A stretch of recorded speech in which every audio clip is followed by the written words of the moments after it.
ஆக நாம் கீழடிக்கு பசுமை நடையின் சார்பாக வருவது ஏறக்குறைய 2013 அகழ்வாய்வுகளுக்கு பிறகு இது 5வது நடை என்று நான் நினைக்கிறேன். சரியாக நினைவு 5வது முறையாக நாம் கீழடிக்கு வருகிறோம். இந்த ஊரோட துணை வந்து ரொம்ப சொல்லணும் அப்படின்னா 1906 ஒரு புத்தகம் இது பண்ணியிருக்காங்க. அது என்னன்னா கீழடி மகிமை சிந்துன்னு ஒண்ணு, கீழடி வழிநடை சிந்துன்னு ஒண்ணு. இந்த கோயிலில் நடக்கிற திருவிழாவை பார்க்க வர்றவங்க வந்து நிறைய பேர் அங்கிருந்து நடந்து வந்திருக்காங்க. இந்த கோயில் வந்து ரொம்ப மிக பிரபலமா இருந்திருக்கு. ஏன்னா மதுரை ரயில்வே ஸ்டேஷன்ல இருந்து வர்றதை வந்து வழிநடை சிந்துன்ற புத்தகம் சொல்லுது. இன்னொன்று வந்து பாத்தீங்கன்னா கீழடி மகிமை சிந்துன்னு ஒரு புத்தகம். கீழடியோட மகிமையும் அதுவும் பயணம் மாதிரி தான். இப்போ நம்ம ஒரு பழனி பாத யாத்திரை போறோம் அப்படின்னோம்னா அந்த பாத யாத்திரை போற வழியில இருக்கக்கூடிய இடங்கள்லாம் இருக்கு இல்லையா, அந்த ஒவ்வொரு ஊருக்கு ஒரு சேஃப் மாதிரி சொல்லிட்டே போகும்ல, அந்த மாதிரி வந்து கீழடிக்கு வந்து அவங்க ரயில்வே ஸ்டேஷன்ல இறங்கி வந்ததுல இருந்து கோயில் வர வரைக்கும் வந்து வழிநடை சிந்தனை குறிப்பிடுறாங்க. 2022 இந்த புத்தகத்தை வெளியிடக்கூடிய வாய்ப்பு எனக்கு இருக்குது. புத்தகத்தை உண்மையிலேயே அந்த நேரம் இந்த புத்தகத்தை படிச்ச உடனே எனக்கு வந்த ஃபர்ஸ்ட் இம்ப்ரெஷன் வந்து ஏறக்குறைய இன்னைக்கு நம்ம டிராவல் விளாக்னு சொல்றோம். ஒரு டிராவல் விளாகை இவ்வளவு டிஸ்கிரிப்டிவாக ஒரு ரயில் நிலையத்திலிருந்து இறங்கி மங்கமாச்சத்திரம்ல இருந்து, அதாவது 1906 இது பதிப்பிக்கப்பட்டிருக்குன்னா நிச்சயம் என் கணிப்பு அதிலிருந்து ஒரு 20 ஆண்டுகள் இல்லை 15 ஆண்டுகளுக்கு முற்பட்டு இது வாய்மொழியாக புழங்கி இருக்க வேண்டும். அதற்கப்புறம் அது பதிப்பிக்கப்பட்டிருக்க வேண்டும்.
தேடி 10-20 ஆண்டுகளாக ஒன்றை வாசித்து அந்த இடங்களுக்கு போய் எனக்கு எப்பயுமே ஒரு புதுசாக ஒரு உணர்வு ஒன்று ஏற்படும்.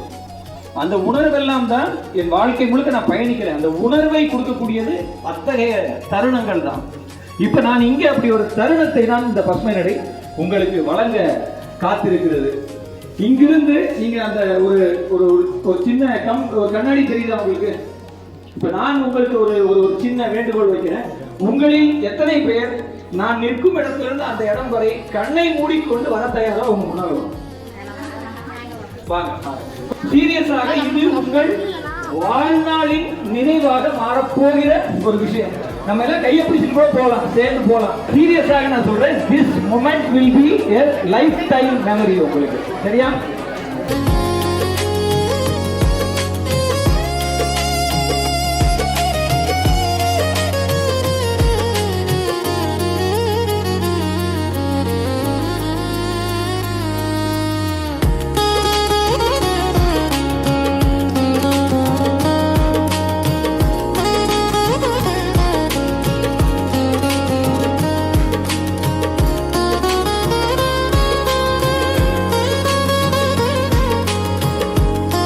இருந்து வந்தோம் என்பது அப்ப அதுவே தெரியாமல் வளருகிற குழந்தைகள், எங்க குழந்தைக்கு தமிழே வாசிக்க தெரியாதுன்னா ஐ எம் சாரி தான்.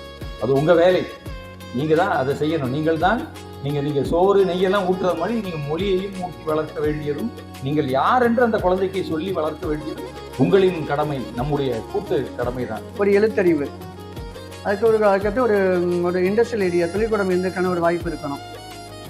அதுக்கப்புறம் வணிகம் செஞ்சுருக்கணும். இந்த ஒரு 3 விஷயத்தை சேர்த்து தான் வந்து ஒரு நகர நாகரிகமான ஒரு கட்டமைப்புகளை நம்மளால் கொண்டு வர முடியும். இந்த 3 விஷயங்களையும் முழுமையாக பூர்த்தி செய்யக்கூடிய ஒரு தொல்லியல் மீடுன்னு பார்த்தீங்கன்னாக்கா தென்னிந்தியாவிலேயே இது ஒன்று தான்.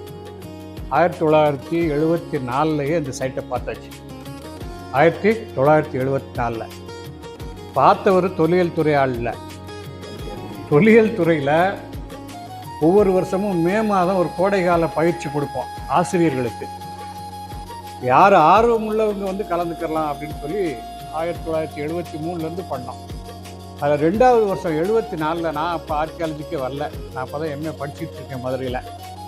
அப்போ மகால் மையமாக வச்சு, திருமலாக்கர் மகால் மையமாக வச்சு ஒரு பயிற்சி நடந்தது. அந்த பயிற்சியில் இந்த சிலைமானில் வேலை செஞ்ச பாலசுப்ரமணியம் என்ற ஒரு ஆசிரியர் கலந்துக்கிட்டார். ஒரு 20 நாள் பயிற்சி. அப்புறம் ஒரு 5 நாள் தமிழ்நாடு பூரா சுற்றுலா கூட்டு போவோம்.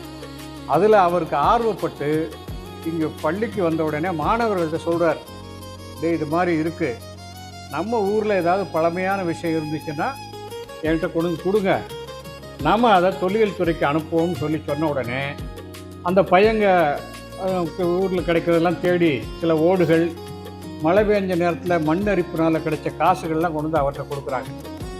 அவர் கொண்டு வந்து அதை திருமலாக்கர் மகாலில் அப்போ கொடுக்குறாரு. ஏன்னா பயிற்சி எடுத்ததுனால எங்கே போனால் இது பயன்படுன்னு கொண்டு கொடுக்குறாரு. அப்போ இருந்த அதிகாரிகள் பேர் ஒருத்தர் சந்திரமூர்த்தி, இன்னொருத்தர் வேதாசலம்.